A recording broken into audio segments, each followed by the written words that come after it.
qu'aujourd'hui, il y a eu un naufrage de 32 personnes, 32 haragas, qui voulaient quitter donc le territoire national depuis les côtes de la wilaya de Boumerdès pour rallier les côtes espagnoles.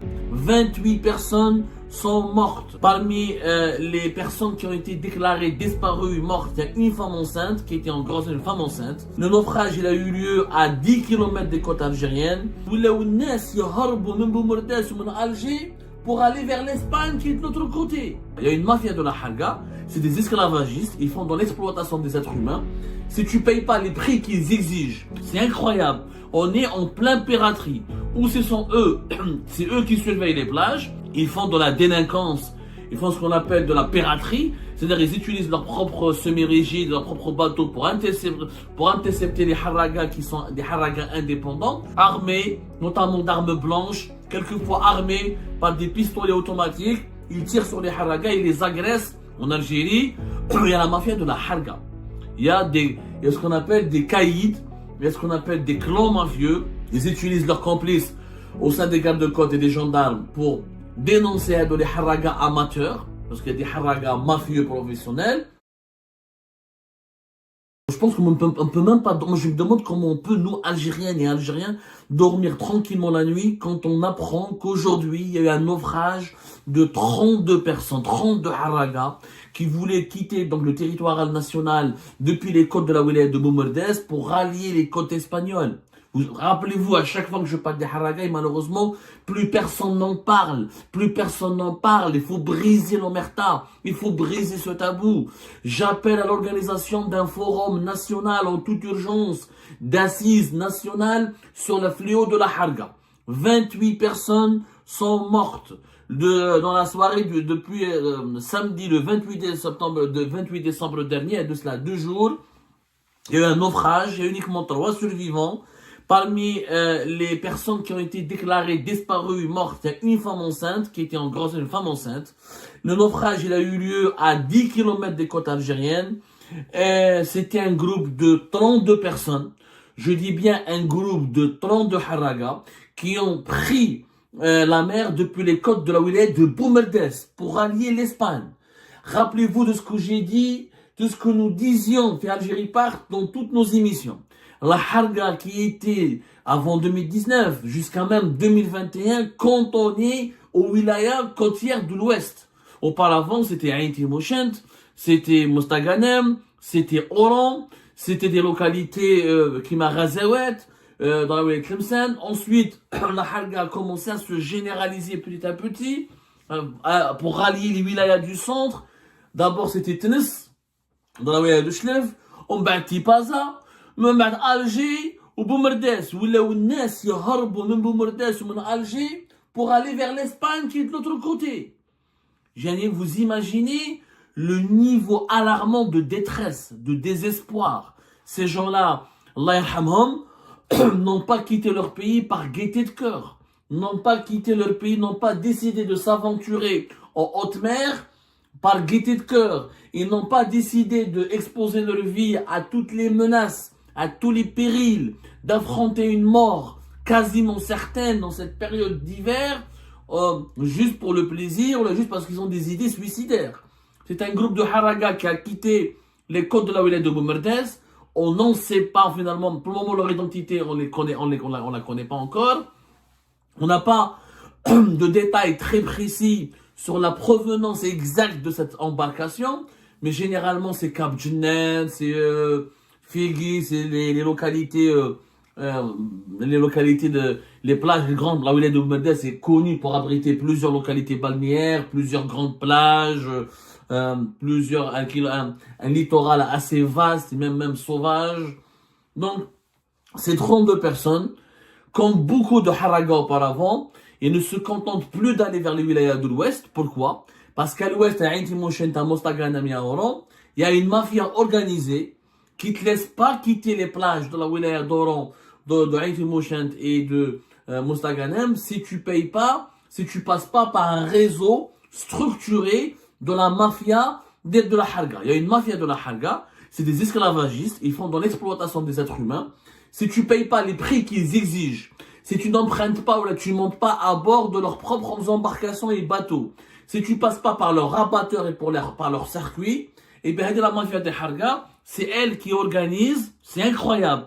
On est en plein piraterie, où ce sont eux, c'est eux qui surveillent les plages, où ils font de la délinquance, ils font ce qu'on appelle de la piraterie, c'est-à-dire ils utilisent leurs propres semi-rigides, leurs propres bateaux pour intercepter les haragas qui sont des haragas indépendants, voilà, les haragas qui partent spontanément sans vouloir utiliser leur circuit ou payer les prix payer les prix qui sont exigés par ces réseaux mafieux. Ils sont agressés en haute mer, empêchés ou interceptés par ses propres voyous, par ces mafieux armés, notamment d'armes blanches, quelquefois armés par des pistolets automatiques. Ils tirent sur les haragas, ils les agressent, ils les rackettent, ils essayent même de les assassiner.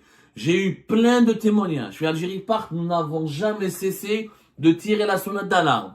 Il y a des réseaux mafieux. Il y a aujourd'hui, comme les réseaux, comme ailleurs au Mexique, en Colombie, il y a les réseaux il y a la mafia du narcotrafic. En Algérie, il y a la mafia de la harga. Il y a ce qu'on appelle des caïds, il y a ce qu'on appelle des clans mafieux, des gangs, comment on appelle ça, qui sont spécialisés uniquement dans le réseau de la harga, de l'acheminement, de la prise en charge des haragas vers les côtes espagnoles, notamment. Si tu payes pas leur prix, si tu ne passes pas par leur circuit, par leurs moyens logistiques, par leurs intermédiaires et rabatteurs, tu n'as pas le droit de fouler les plages de Mostaganem, de Ain Timochet et d'Oran. C'est une vérité. Il y a demandé à pas mal, il y a plein de haragas algériens qui ont eu des problèmes, qui ont été agressés, qui ont été rackettés, qui ont été attaqués, qui ont été tabassés parce qu'ils ont été interceptés ou arrêtés sur les plages par les concurrents, par les réseaux, par les membres, par les brigades. C'est des brigades organisées. عندهم des couteaux, عندهم des crans d'arrêt, عندهم des armes blanches. Certains sont même armés. Ils ont des complices au sein de la gendarmerie. Ils sont des complices au sein comment on appelle ça, des complices au sein des gardes-côtes, tous les gangs, où ils utilisent leurs complices au sein des gardes-côtes et des gendarmes pour dénoncer les haragas amateurs, parce qu'il y a des haragas mafieux professionnels, et les haragas amateurs. Les haragas amateurs, ce sont les personnes qui ne peuvent pas payer le prix extrêmement exorbitant exigé par ces réseaux mafieux qui dominent et qui ont colonisé les plages de Mostaganem, les points de départ dans les wilayas de Mostaganem, de Ain Timochet et d'Oran. La harga d'Irandam, 70 millions, 80 millions. Il y a même des hargas, des traversées qui sont proposées à 100, 200, 300 millions, avec des yachts, avec des embarcations de luxe. Alors, les hargas amateurs, souvent, c'est des zouawla, des awali, c'est des pauvres. Ils peuvent avoir que 30, 20 millions. Ils ne peuvent pas s'acquitter, ils ne peuvent pas payer une traversée avec les réseaux, sur les bateaux des réseaux mafieux, des gangs. Donc, ils essayent de se retrouver tout seuls, de voir avec des pêcheurs, ou là d'acheter eux-mêmes une petite embarcation qui vont traficoter avec un moteur. Comme ça, ils pourront décoller, ou là prendre la mer plutôt, indépendants tout seuls, avec des boussoles, ou là avec un guide, ou là en se débrouillant eux-mêmes avec des marins pêcheurs pour rallier les côtes espagnoles. Et souvent, pour ne pas risquer leur vie, pour ne pas subir des agressions qui peuvent être meurtrières, pour ne pas se faire racketter, voler par les membres des réseaux mafieux et leurs complices au sein des gardes-côtes et des gendarmes, et ben ils décident de partir depuis les wilayas du centre, notamment Bjaya, notamment Boumerdes et Tipaza, parce que Ain Timochet, encore une fois, et Mostaganem et Oran sont devenus des territoires conquis par ces gangs-là, par ces gangs professionnels. Les Maroufins, ils ont des noms, ils ont des caïds, ils ont des milices qui travaillent pour eux. Le sujet est vraiment sérieux. Les gens ont peur d'en parler. Les journalistes n'ont même pas le droit d'en parler parce que les autorités algériennes considèrent maintenant parler du fléau de la harga comme étant une atteinte à l'image du pays et à sa stabilité, donc il n'y a même pas de liberté d'expression. Mais même les gens ont peur de parler parce qu'il y a une loi de l'omerta, une loi mafieuse. C'est des mafieux qui peuvent exercer des représailles, menacer, exécuter des personnes, leur créer des problèmes avec les autorités locales. Ce sont des gangs qui sont puissants. Voilà, des gangs qui sont puissants. franchement, c'est comme le narcotrafic, où là, la mafia qui exploite les prostituées, etc. Ils sont aussi puissants que ça. Franchement, ils sont aussi puissants que ça. Malheureusement, هادو les haraga, voilà, c'est comme des cartels. La drogue, il y a des cartels de la drogue. En Algérie, maintenant, on a des cartels de la harga. Sujet tabou, on va essayer de vous faire des enquêtes plus ou moins précises, avec des noms, avec des détails. Malheureusement, les pauvres haraga qui ont quitté la wilaya de Boumerdes, ce sont des citoyens lambda. Les moyens, encore une fois, de payer des semi-rigides ou là des bateaux suffisamment bien motorisés et extrêmement puissants pour aller les côtes espagnoles. Ils ont certainement pris une embarcation de fortune, une embarcation assez précaire avec un moteur défaillant. Ils ont fait une harga à la hauteur de leurs moyens précaires et limités. Une harga à 20-30 millions de secondes, alors que la harga sécurisée, la harga la plus sûre, il faut être dans un bateau plus puissant, des moteurs plus puissants, avec des guides bien expérimentés, armés de boussoles, de GPS, etc. Et cette harga sûre et sécurisée, c'est à partir de 70 millions, 80 millions, voire même au-delà de 100 millions. Il y a l'équivalent de, en euros, à partir de 3 000 euros jusqu'à même 10 000 euros, alors que la harga du pauvre, le haraga indépendant qui ne travaille pas, qui n'est pas soumis, qui ne confie pas sa vie au réseau mafieux, au cartel de la mafia de la harga, c'est des hargas à entre 1500 euros et 2000 euros. Donc, encore une fois, il faut lui rendre hommage. Nous avons pris connaissance de ce drame grâce à monsieur Francisco José Clemente Martin, le grand militant espagnol, ami de l'Algérie, ami des Algériennes et des Algériens, grand amoureux de l'Algérie. Je me demande qu'attendent des autorités algériennes, notamment les autorités consulaires à Alicante ou l'ambassade d'Algérie à Madrid. Pourquoi ne pas inviter Francisco José Clemente Martin pour le récompenser, pour le remercier, pour lui témoigner notre gratitude. C'est un militant qui travaille pour une ONG spécialisée dans la recherche et des disparus, des haragas disparus, des migrants qui peuvent se porter disparus sur les côtes espagnoles, pour l'identification des cadavres des migrants qui ont été repêchés par les autorités espagnoles. Une ONG aussi basée à Malaga qui est spécialisée dans la défense et l'assistance juridique au profit des migrants qui arrivent sur le territoire espagnol. Francisco José Clemente Martin travaille aussi avec la Croix-Rouge espagnole et il travaille aussi beaucoup avec les gardes-côtes espagnols parce il est devenu une figure tellement populaire sur les réseaux sociaux qu'il a noué des contacts avec plusieurs haragas algériens de leur famille. Souvent des haragas algériens quand ils partent à la dérive, dès qu'ils ont un peu de réseau, ils s'approchent des côtes espagnoles. Dès qu'ils arrivent à se connecter sur Internet, ou là ils ont utilisé un GPS ou quoi que ce soit, ils contactent leur famille par téléphone ou leurs proches aussi, ou ils contactent directement Francisco José Clemente Martin à travers sa page Facebook qui est devenue une référence dans les informations, dans le recueil, la publication, la diffusion d'informations concernant le fléau de la harga. C'est une référence, Francisco José Martin. Il faut franchement, il donne les informations en direct. Telle embarcation, elle est à la dérive. Telle embarcation est portée disparue. Tel haraga a été repêché par les autorités espagnoles. Les gardes-côtes espagnols ont fait ceci, fait cela. La Guardia Civile, elle a pris en charge de tel nombre de haragas algériens. Il y a voilà le nombre des femmes, le nombre des mineurs. Il fait un travail documenté. Et c'est lui qui nous a appris aujourd'hui, le 30 décembre 2024, ce malheureux naufrage. 28 personnes sont mortes, disparues. Bon, quand on disparaît après un naufrage, excusez-moi, je suis un peu ému. Quand on disparaît à la suite d'un naufrage, c'est qu'on est décédé. C'est qu'en 95% des cas, c'est qu'on est décédé, ou on est mort noyé, ou on meurt après de plusieurs suites graves, hypothermie avec le froid, comment on appelle ça?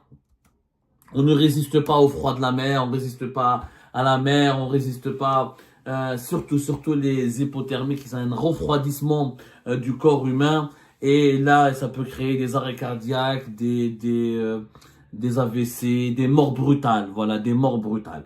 Donc, 32 personnes, nous apprend Francisco José Clemente Martin, étaient à bord de cette embarcation qui a quitté les côtes de la wilaya de Boumerdes le 28 décembre à 20h. Et donc, à peine 10 km, ils ont eu le temps à peine de traverser, de dépasser les côtes de Boumerdes de pratiquement 10 km, ce qui est une petite distance quand on est en haute mer. et ils ont fait naufrage dans des circonstances que nous ignorons exactement. 3 survivants parmi les personnes qui sont mortes ou qui sont portées disparues pour le moment. Nous avons plusieurs mineurs, au moins une femme enceinte. Une femme enceinte. Certainement, ce sont les membres de la famille de ces naufragés qui ont contacté Francisco José Martin. Et le même lanceur d'alerte espagnol publie et dénonce sur sa page Facebook les gardes-côtes algériens ont entamé les recherches pour retrouver les éventuels survivants uniquement 48 heures après le drame. C'est-à-dire uniquement le 30 décembre 2024, où les gardes-côtes algériens ont décidé de se mobiliser enfin pour aller rechercher les éventuels survivants. On parle de 28 morts. On parle de 32 personnes, dont des mineurs et une femme enceinte qui ont risqué leur vie et qui ont potentiellement perdu leur vie et qui sont morts en haute mer dans des conditions atroces. C'est une tragédie absolue. Alors, j'entends d'ores et déjà les voix qui vont culpabilisatrices, les voix qui décident de culpabiliser les Harraga et de leur imputer l'entière responsabilité de ces tragédies. Je rappelle quand même des évidences. لو كان جينا في بلاد لو كان لقينا الخير في بلادنا ما نروحوش لبلاد الناس. نعاودها نقولها 100 خطرة. Je le répète 1 milliard de fois s'il le faut. لو كان جينا لاباس ما راناش في بلاد الناس. Si c'est pas هادو les Harraga qui ont quitté leur pays ne sont pas des malades mentaux. S'ils ont décidé de fuir leur pays, c'est parce qu'ils avaient trouvé des raisons et des considérations objectives que la vie pour eux n'était plus possible en Algérie. Ils sont malheureux. Personne ne quitte son pays par plaisir, par pur plaisir ou par fantaisie. Quand on quitte son pays à bord d'une embarcation de fortune, avec un équipement défaillant, avec un moteur qui peut tomber en panne, en sacrifiant toutes ses économies pour fuir le pays, c'est parce qu'on est arrivé à la conclusion et à la certitude qu'on n'a pas d'avenir dans son propre pays, qu'on n'arrive pas à bien vivre, qu'on ne se sent pas libre, qu'on ne se sent pas dignement respecté, qu'on ne se sent pas considéré, qu'on se sent méprisé. Il y a au moins, selon les statistiques que nous avons pu vérifier, 30 000 Algériens par année, par an, qui veulent quitter le pays de cette manière à travers les différentes routes maritimes qui relient l'Algérie à l'Espagne. 30 000 par an. Je ne parle pas des autres Harraga qui prennent des visas, qui arrivent à avoir des visas depuis la Turquie, ou là, depuis d'autres pays de l'Union européenne, ou là, et qui ne reviennent plus sur le territoire national. On n'a pas de chiffres, on n'a pas d'enquête sérieuse là-dessus. Mais là, on parle de personnes qui sont en détresse. Cette détresse, elle a des explications. Non, je m'habille. Ils n'ont pas risqué leur vie, ils n'ont pas pris un risque suicidaire parce qu'ils étaient cons, ou parce qu'ils étaient naïfs, ou parce qu'ils étaient idiots. Ils ont pris ce risque suicidaire parce qu'ils étaient en détresse, parce qu'ils n'arrivaient plus à vivre dignement, n'arrivaient plus à envisager une vie digne dans leur propre pays. C'est ça l'origine du mal. C'est ça l'origine du mal. Il faut arrêter de culpabiliser les Harraga qui veulent partir.